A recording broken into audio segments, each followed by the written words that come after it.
জাতীয় সংসদে আমাদের ধর্মমন্ত্রী কাইকুবাদ সাহেব দোয়া করেছেন আল্লাহর কাছে। এই দোয়ার দৃশ্যটা আপনারা দেখেছেন? ধর্মমন্ত্রী আল্লাহর কাছে হাত তুলে দোয়া করেছেন তাদের জন্য যে সমস্ত ব্যক্তিরা জুলাই আগস্ট বিপ্লবে শহীদ হয়েছেন, এবং বেগম খালেদা জিয়ার জন্য দোয়া করেছেন, শহীদ জিয়ার জন্য দোয়া করেছেন।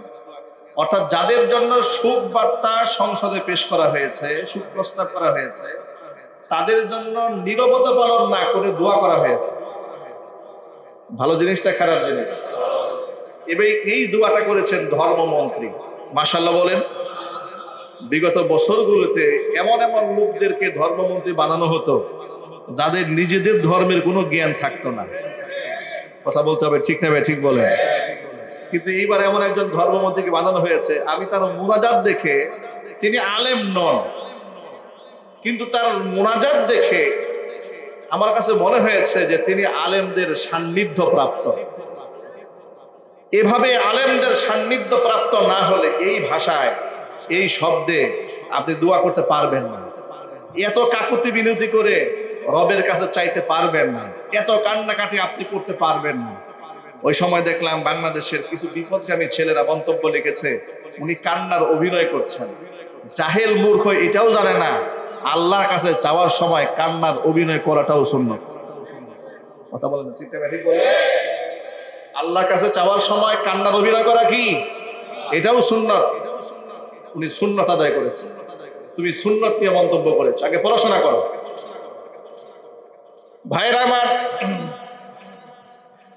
হাজারো হতাশার ভেতরে এই ধরনের দুই একটা আশা জাগানিয়া দৃশ্য আমাদেরকে অনুপ্রাণিত করে। আমরা আল্লাহর কাছে দোয়া করি রব্বুল আলামিন যেন আগামীর বাংলাদেশটাকে এইভাবে আল্লাহর উপর বিশ্বাস ভরসা নিয়েই যেন এই দেশের পরিচালকরা পরিচালনা করতে পারেন, সেই তৌফিক আল্লাহ পাক যেন দান করেন। জোরে বলেন আমিন।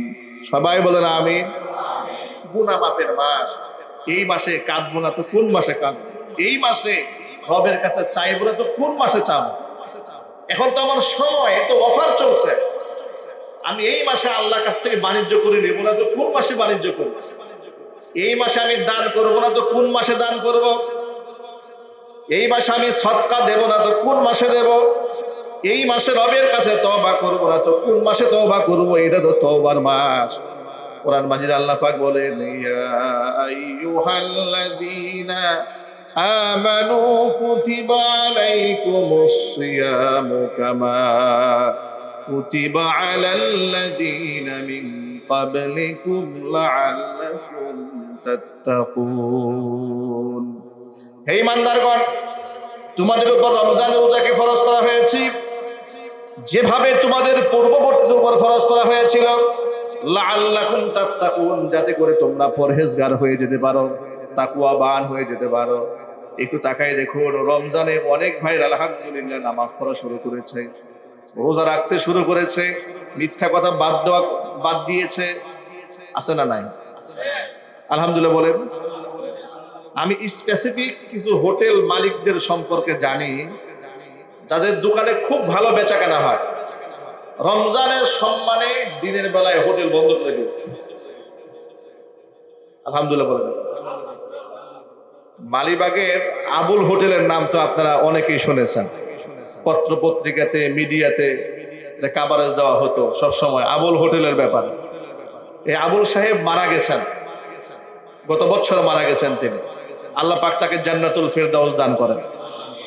রমজান শুরু হওয়ার আগে হোটেলের সমস্ত স্টাফদেরকে বেতন, বোনাস, এমনকি রমজান মাসের বেতন বোনাস সহ অগ্রিম 1 মাস আগে ছুটি দিয়ে দিতেন।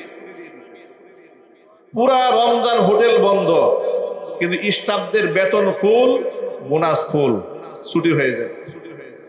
রমজানের সম্মানে একজন জনপ্রিয় বিরাট আবুল হোটেল, তো নাম করা হোটেল, হাজার হাজার মানুষ খাওয়ার জন্য ভিড় ধরে থাকে।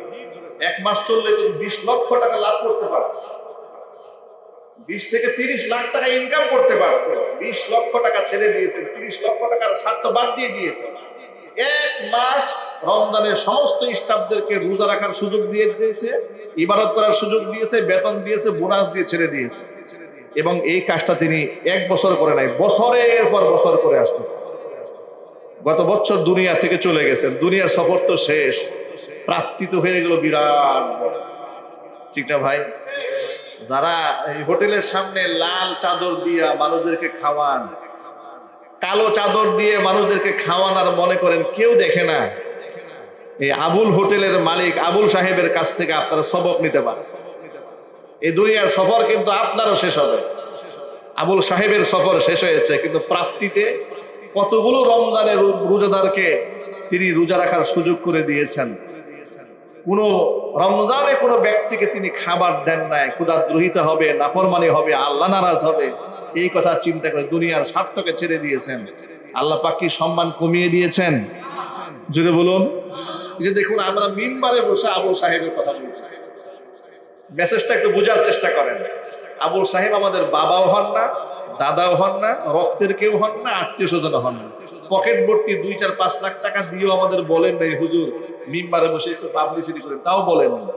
এটা হচ্ছে ইন্নাল্লাযীনা আমানু ওয়া আমিলুস সলিহাত সায়াজআলু লাহুমুর রহমানু বুদ্দা। মানুষ যখন ঈমান আনে আর ভালো কাজ করে, ওই মানুষের প্রতি মানুষের অন্তরে আল্লাহ মুহাব্বত ঢেলে দেয়।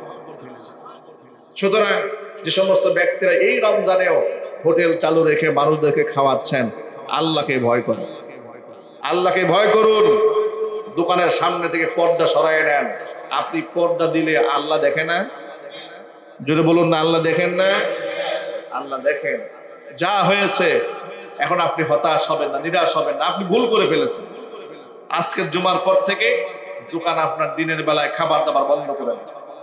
আপনি রমজানকে সম্মান করেন আর আল্লাহর কাছে চাওয়া শুরু করেন। কান্না এমন ভাবে কান্না করবেন যেন আপনার মাঝে আল্লাহর মাঝে কোনো পর্দা থাকে না।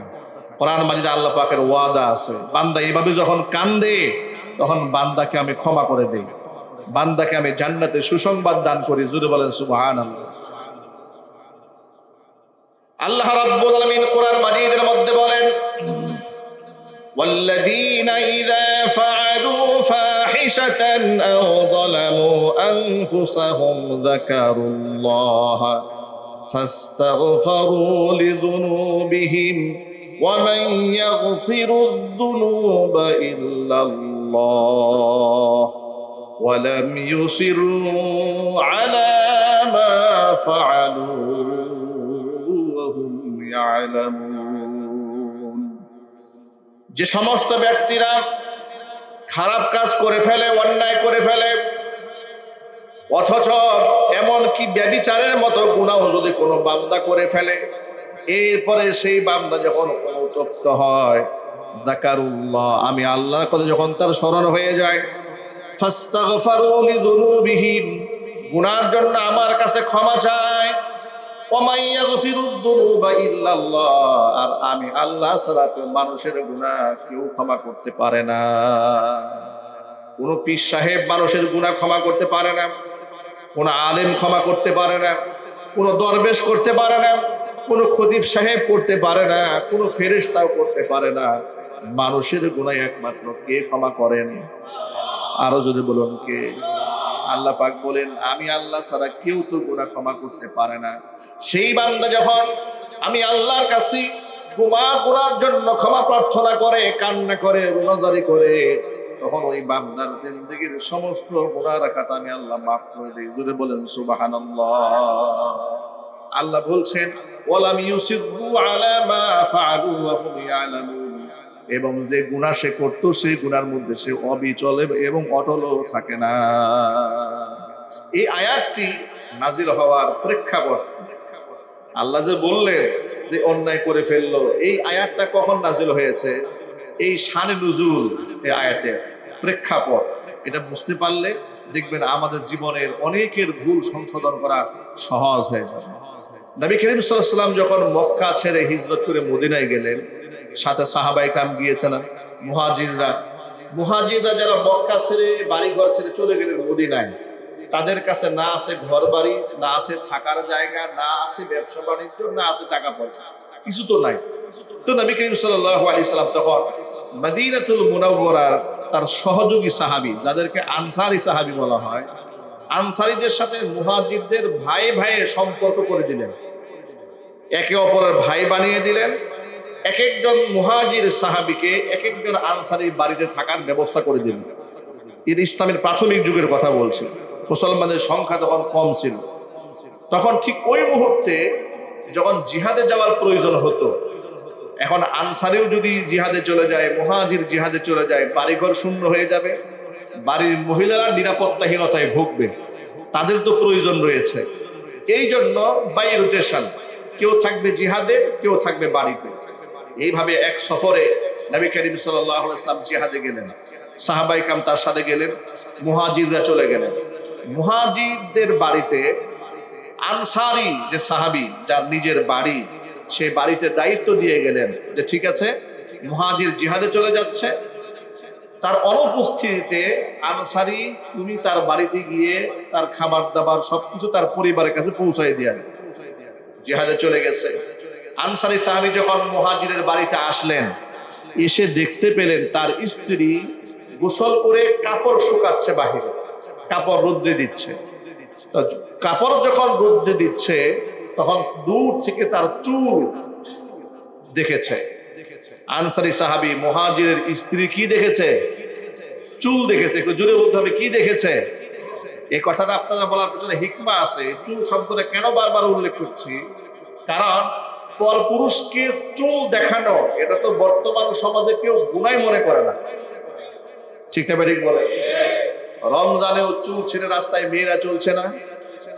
একটা সময় তো একটু লাজ লজ্জা ছিল মোটামুটি 20-30 বছর আগে।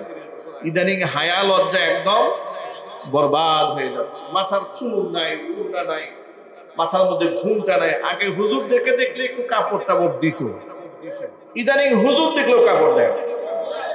কথা বলে, আগে আলেমদেরকে দেখলে মেয়েরা মাথায় একটু কাপড় দিত না, এগুলো আপনারা দেখেন নাই? ইদানিং দেয়, ভুলেও দেয়। এখন আলেম আর জালেম নাই, এরা ল্যাংটা হয়ে থাকাটাকে মনে করে বিরাট আধুনিক, ঠিক না? ঠিক। অথচ এই চুল পরপুরুষকে কিভাবে আকৃষ্ট করে দেখেন। চুল যখন দেখেছে আনসারি সাহাবী, মুহাজিরের স্ত্রী চুল দেখে মনের মধ্যে আকর্ষণ জেগেছে। এত সুন্দর চুল, শয়তান ধোঁকা দিয়েছে, বাড়ি খালি, কেউ নাই বাড়িতে, কাছে গেছে, একেবারেই নিকটতম হয়েছে। কোনো বর্ণনায় পাওয়া যাচ্ছে তার হাত স্পর্শ করেছে, হাতের মধ্যে একটা চুমা দিয়েছে। এই চুমা দেওয়া মাত্র মুহাজিরের স্ত্রী আনসারীকে ডেকে বলছেন, তুমি তোমার ভাইয়ের আমানতের খেয়ানত করছো। আমি তোমার ভাইয়ের আমানত দায়িত্ব দিয়ে গিয়েছিল মুহাম্মদ রাসূলুল্লাহ সাল্লাল্লাহু আলাইহি ওয়াসাল্লাম, তুমি আমাদের পরিবারের দেখভাল করবা, তুমি অন্যায়টা করে ফেললে। এই কথাটা বলা মাত্র তার মধ্যে এমন অনুশোচনা জাগ্রত হয়েছে। কারণ সাহাবায়ে কেরাম তারা মানুষ ছিলেন, ভুলের ঊর্ধ্বে ছিলেন না, বেগুনাহ মাসুম ছিলেন না। শয়তানের ওয়াসওয়াসায় একটু গুনাহ হয়ে যাওয়ার পরে অনুতপ্তটা এমন মাত্রায় হতো যে পৃথিবীর ইতিহাসে তাদের ক্ষমাটা আল্লাহ রাব্বুল আলামিন স্মরণীয় করে রাখার জন্য কোরআন শরীফের আয়াত নাযিল করে দিতেন। তাদের ক্ষমাটা, তাদের অনুতপ্ত হওয়ার বিষয়টা এতটা গভীর হতো।